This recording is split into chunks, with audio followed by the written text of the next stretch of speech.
नमो नारायण, जय श्री कृष्णा, राधे राधे।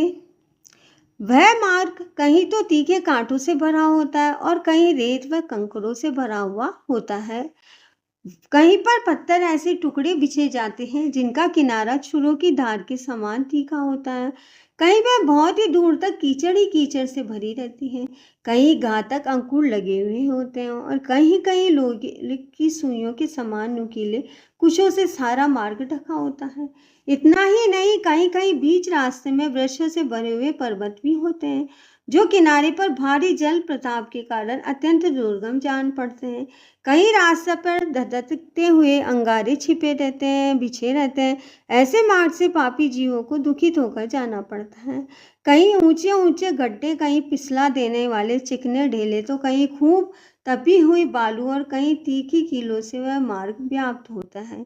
कहीं कहीं अनेक शाखाओं से और फैले हुए सैकड़ों वन और दुखदायी अंधकार भी होता है जहाँ कोई सहारा देने वाला भी तक नहीं होता है।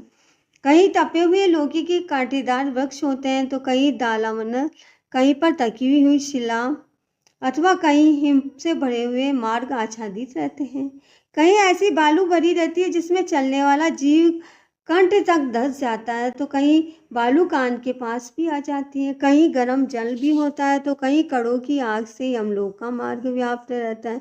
कहीं धूल मिली हुई प्रचंड वायु का बवंडर उठता है तो कहीं पर बड़े बड़े पत्थरों की वर्षा भी होती रहती है। उन सबकी पीड़ा सहते हुए पापी जीव यमलोक में चले जाते हैं। रेत बारी वृष्टि से सारा अंग भर जाने के कारण पापी जी रोते रहते हैं। महान मेघों की भयंकर गर्जना से वे बारंबार थर्रा उठते हैं। कहीं तीखे अशस्त्रों की वर्षा होती रहती है जिससे उनके सारे शरीर में घाव पड़ जाते हैं। तत्पश्चात उनके ऊपर नमक मिले हुए पानी की मोटी धाराएं भी बरसाई जाती। इस प्रकार कष्ट सहन करते हुए उन्हें जाना पड़ता है।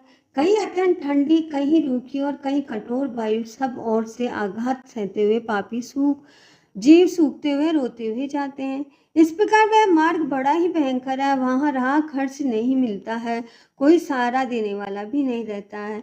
वह सब घोर से दुर्गम और निर्जन है। वहां और कोई मार्ग आकर नहीं मिलता है। वह बहुत ही बड़ा और आश्रय रहित है। वहां अंधकार ही अंधकार भरा रहता है।